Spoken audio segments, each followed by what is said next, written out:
Welcome back, everybody in the interwebs. I'm Brandon with Lucky and Boer Goats, and we're gonna finish getting some does prepped for kidding season. We're not running a whole lot of head. It's not like I've got 100 head of goats. I think we've got 8 of them in this pen right now to get worked this morning. I think we gotta check the list, but I think we worked one of them the other day and she just got kicked back into that pen. But we've got like 6 or 7 doelings that are over there with Rebel. Most of them have been tagged already, and I don't mean tagged in the ear.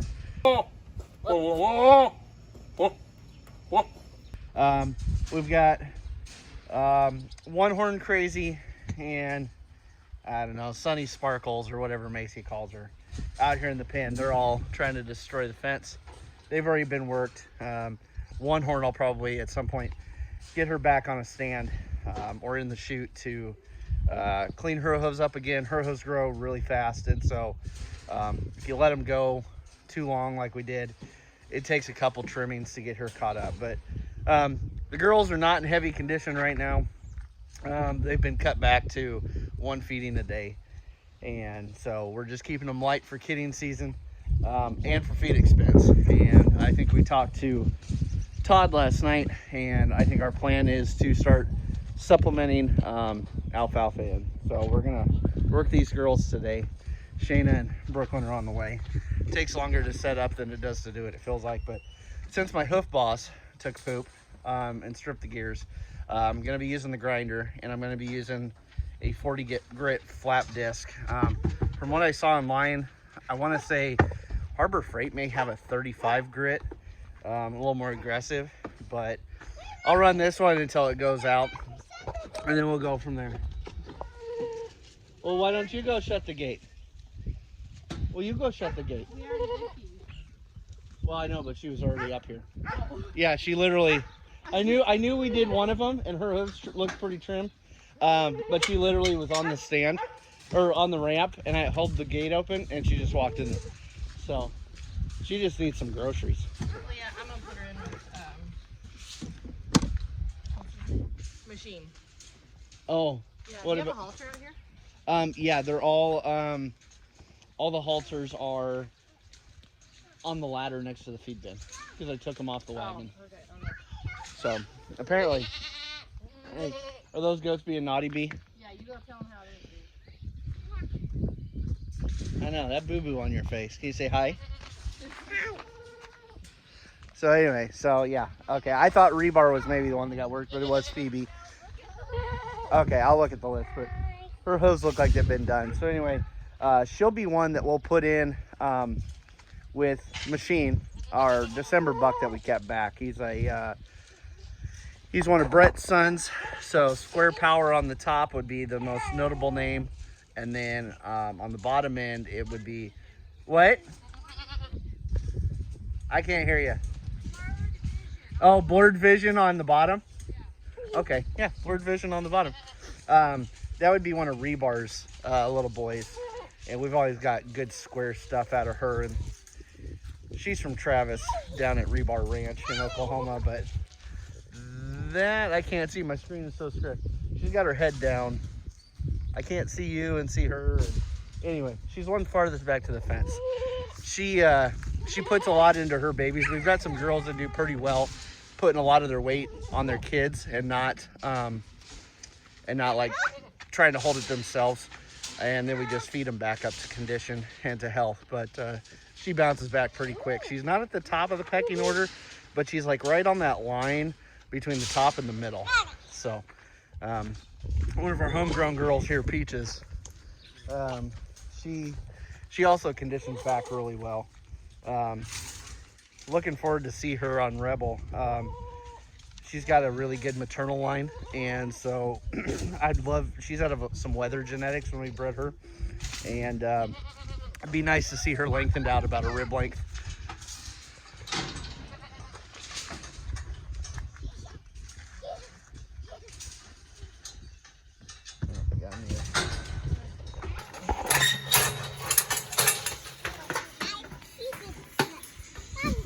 I was gonna say she probably won't like that with having a halter on also.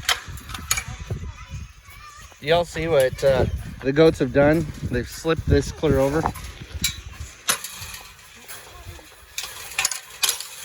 I need to adjust my hinges out. The problem is none of these posts are braced, so they... Oh, that goatie's coming in? Well, we should probably close this. That goatie's coming in. Come on, Faith. Daddy's gonna have to go in there and push a couple of them up. Here, so what we do, Daddy's got hanging over here.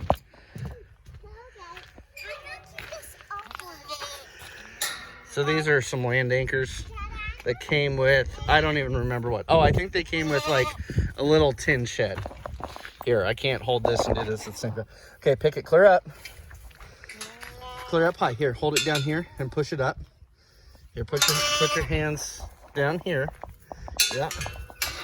Okay, now set it down. And that curly cube just kind of sits in there nice, so when I walk through here, I can pop that back in. So just always got to make sure.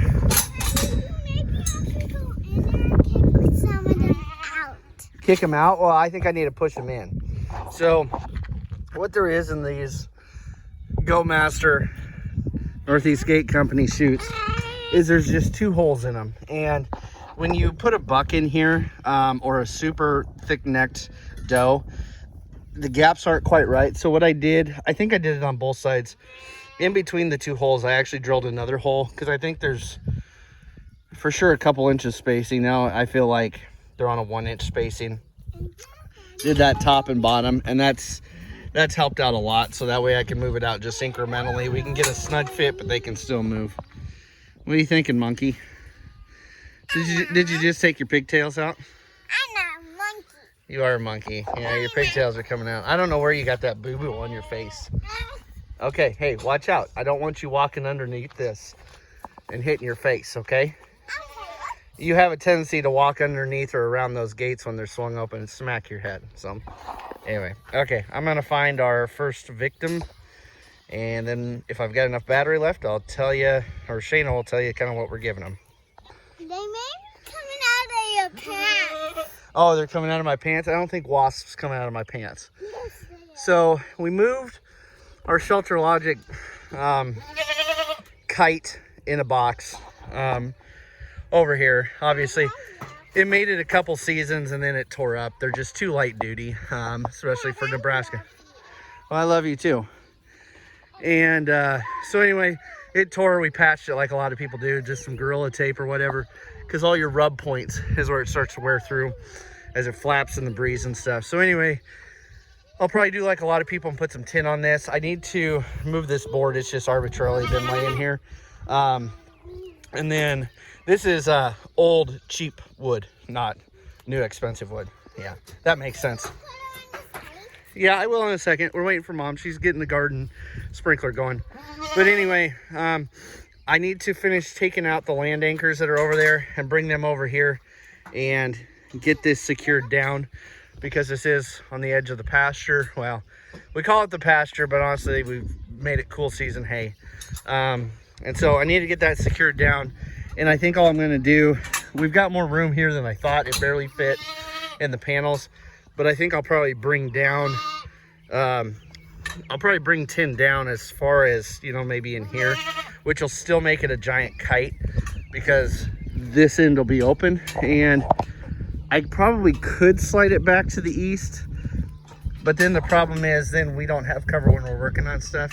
Here, Brooklyn, come back here. Here, come here, come here.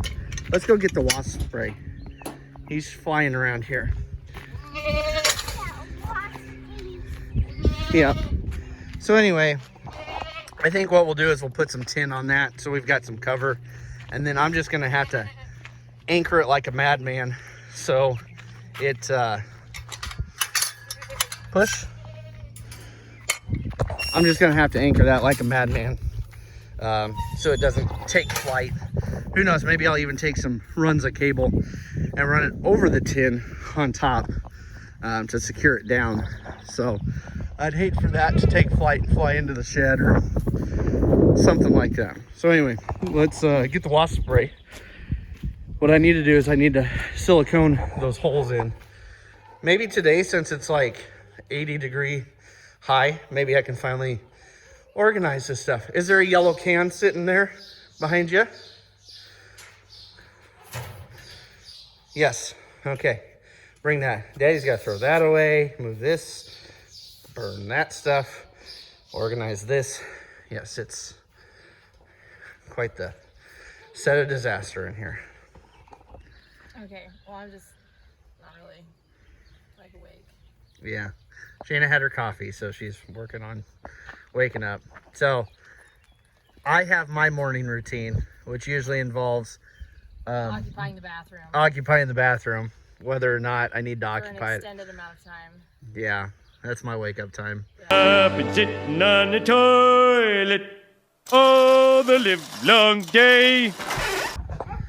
Okay, guys, I've already trimmed Misty. We are going to quickly cover what Shayna uses before breeding season. We're technically kind of in breeding season right now. Go back and look for one of our old videos where she covers this more. We just want to get this knocked out, so we're just going to give you a quick description of what we're using. Okay, so first, one of the things I'm going to do is I'm going to paint tails. Some people do it, some people don't. It works for us. This is to avoid iodine deficiency. The theory is the iodine gets absorbed through the skin, so like where their butt and vulva is, you paint that area completely. It will look like blood, so you can't miss it. But the theory of it is if it is all absorbed within 24 hours, then they need more iodine. To be honest with you, we've never gone back and looked, but it's also very obvious that they're still painted the next morning, and so we just don't worry about it. We do put out iodized cobalt blocks, but they don't really touch them all that much. Yeah. But anyway, the wormer that we'll be using today is valbazin and ivermectin. Now, I have used, there's just so much stuff out there when it comes to goat information. I have heard that you don't want to use valbazin before breeding because it can affect breeding. We've never had that problem. My understanding is you do not want to use valbazin While pregnant. yeah, for the first 45 days of gestation. Now, I don't use valbazin at all once they're pregnant. My thought process is, why would I risk losing the baby? There's many other different wormer options, so I don't need, we have other options. I'm not going to use valbazin, and so I'm going to use it now. To be honest with you, these are not, I'm using valbazin and ivermectin, the 1% sterile solution. These are not the two that I want to use, but I'm out of the ones that I want to use, so this is the two. I use the two wormer system. The two wormer system is a white wormer with a clear wormer. I was actually hoping to use Cydectin and valbazin, but I don't know. I cannot find it. I know we had Cydectin. I can't find it anywhere. And so we're using ivermectin and valbazin. Well, and a lot of times we'll have, what's the paste? Praziquantel is one of the, what is that called? is one of the ingredients. But what is it? We use the gold. Zymectrin Gold. Zymectrin From Gold, like that's Tractor what. Supply, Orscheln's, Yeah. Baumgars, whoever. Zymectrin Gold's a 2-component wormer. But, anyway, so my goal is to not worm. I don't want to worm them. I want to worm them as little as possible. We very rarely have to worm, but I brought it out here just in case. But anyway, so we use the two wormer system. These are orals. What else? Okay, so anyway, we got that. I will copper bolus them. You can, this is how we do copper bolus. Everybody does it differently. You can use, oh, why is my brain, what is the shot? What the shot's called? That Multimin. Multimin, that's what it is. So Multimin has, I can't remember what all's in it, but you have to be careful with copper because they can, it's toxic to them if given in too large a dose. And Well, and so that's isn't why, probably like the availability source or something maybe? well, when it's given in a shot, it can enter their bloodstream too fast. Oh, where too this is hard. like a slow release. Yeah, this is like this. I'm not a vet. I would call it the slow release method, and so it enters their digestive tract. It embeds in the lining of their rumen, and it slowly releases over the next like 4 to 6 weeks. And the other reason is I use this is there's research that shows that this prevents fights the barber pole worm. And so that's why we copper bolus. We have not been very good about it over the last 6 months. We've been very busy. And so we're actually behind. We're going to copper bolus. How many grams are we giving them? You remember? 8. You measured out 8. Yeah. Yep. I will be using gloves today. I'll go over that in a minute. I'm terrible about using gloves, but I'll explain why I will use them today. I'm going to pour them all. What is this even? Permethrin? Just for bugs, just for external parasites. I have Boce here. It's selenium and vitamin E. Selenium can also be toxic and therefore fatal if given in too high a dose. And so I will give all of the girls just 1 cc subcutaneously, and that selenium, okay, see, I'm it's not awake yet for this. So selenium helps with, wow, my brain just went blank. I know all this, it's just gone now. Yeah, we're more worried about thinking about getting it done. Yeah, I just want to get it done. I'm not even thinking about the, so selenium has to do with, like, if you're having, so one major issue I've noticed is copper and selenium, like if you're having reproductive issues, if they aren't cycling, poor hair coat, they're not thrifty, all of those things, selenium can play a major role in. Is that my wasp? That is your wasp. Excellent. Yeah, he's very mad at you. I sprayed his home. Now he's gonna find his home here. But anyway, just look it up. For some reason, my mind, if you watch my other videos, I have all the answers. They're not up there right now. But anyway, we're also going to give B complex. Now, B complex, this has all of the B vitamins. B complex is water soluble, and so what that means is that they're going to pee out, they're going to excrete whatever they don't need. And so this is like for rumen health and for healthy digestion, and so just to make sure they're where they're supposed to be. Because it's not very easy to get straight thiamine. No, I've heard, at least locally, we have thiamines, B1. Well, it took quite a while for us to get it last year. Yeah, ever since the world decided to end, it's been a little tricky getting some stuff. Okay, so this, oh wait, let's start here. So this is CDT, we give this annually. This is Clostridium perfringens and for tetanus. And basically it's overeating disease, and if they get a boo-boo and get rust in it, that prevents them from dying, is it lockjaw from tetanus? I can't remember. Anyway, there's that. These are the ones, so this is why I'm terrible about using gloves, but this is why I'm going to use gloves today. If you are a woman in her reproductive years, these two you have to be very careful with. I'm not actually concerned because I'm not pregnant. I'm not currently trying to get pregnant, but so this one right here is Chlamydia abortus bacterium. So if you look on the bottle of these, it's going to say that it's for sheep. So this is off-label use. And so as with anything that I say, I am not a veterinarian. I'm just showing you what we do. If you need information, seek out a veterinarian that you trust, a breeder in your area, do your own research. This is just what we do. It's worked for us every year. We don't have problems with abortions. We've, knock on wood, never had abortion storms. We have had 2 abortions in the last, well, it's 5 or 6 years now. And honestly, I think they were due to be like contact abortions. Yeah, the one I know for sure was because she got hit in the side. The other one, something had happened. I can't remember. Anyway, we've never had issues with it. The other one that I use is the Campylobacter one. And again, these are just different bacteria that can cause abortions and abortion storms. This is what we use. And the reason I should say, so these ones can be dangerous if you're pregnant. These are not ones that you want to mess with. And so anything that affects, it's like if you're pregnant, you shouldn't be handling like oxytocin or any of the hormone-based drugs. Anything that can, like these can, God, am I wrong? I'm pretty sure these can actually cause a miscarriage in goats if they're given to pregnant goats. Ooh, I may have to look that up. I'm not 100% certain. But anyway, it's better just to be, if you are a woman that is trying to get pregnant, could get pregnant, may be pregnant, or is pregnant, be very cautious specifically with these. Be cautious with everything, but specifically be cautious with these. But anyway, with that, I think that's it. Okay. All right. Shoot them up. Okay. I'll probably send you into town for. Are you recording?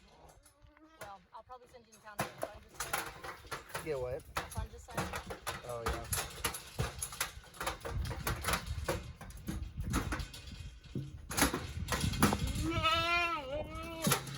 I don't have to use the audio on this.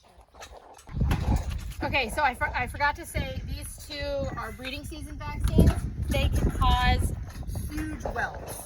So that's why I give them in the armpit, just because, like, I think Lizzie still has a welt from last year. We gave them on the neck one year, and they look like we followed the instructions one year, gave it in the neck, and it just left a nasty knot. And so I don't know, maybe I gave it wrong, and that's why it left such a bad knot. But just that's how we do it. Okay, I'll come get you in a second. Okay, guys. Well, I apologize for the crackling. That was me holding the phone, kind of moving around, you know, holding it different ways. Obviously, my camera is right here on my phone, so that's where my hand comes up. But when I have it turned around, just my little movements, the microphone picks it up really strong. Hadn't planned on shooting anything because, like I said, I need to get a new headpiece for the top of our tripod that would hold a phone, since I haven't invested in a camera or something like that we can use in multiple avenues. Because frankly, right now I just soon spend that money on feed. So that's that crackling you heard.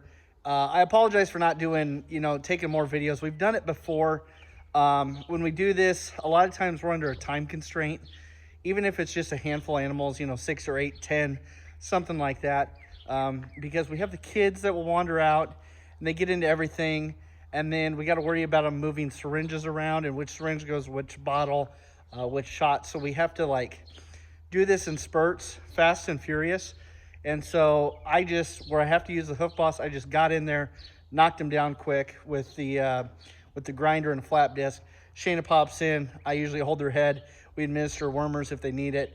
And then the way we do our copper bolusing, she gives them their shots, and then we kick them out.